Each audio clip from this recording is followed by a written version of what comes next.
So inyo pong napanood itong close-up video na kuha ng national costume ni Emma Tiglao, kasi isa talaga sa mga bahagi ng beauty pageant competition mga kapolitika. Inaabangan ng nakararami ang national costume ng bawat candidate. So in this video is talagang nagpasabog itong si Emma Tiglao, although sinasabi natin na medyo mas maganda yung para sa akin, in my own opinion, mas nagustuhan ko yung national costume ni CJ Opiasa last year.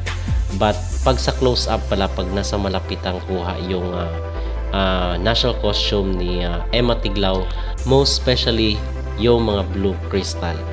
So nakita rin natin dito na nag-blend rin talaga yung LED lights ng MGI production dito sa kanyang costume. At the same time yung hiyawan ng mga tao, na grabe yung paghiyaw ng mga audience nung lumabas itong si Emma Tiglao.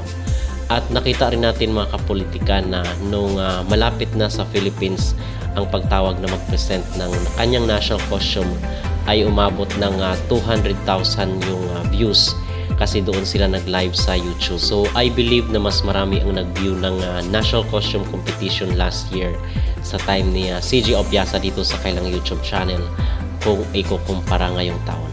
So nakita nyo mga kapolitika ang close-up view ng national costume ni Emma Tiglao. Ano po ang inyong magreaksyon dito sa national costume na ginamit ni Emma Tiglao sa Miss Grand International 2025? Mag-comment down below at huwag kalimutang mag-like at mag-subscribe na rin kayo para updated kayo sa ating mga latest issue.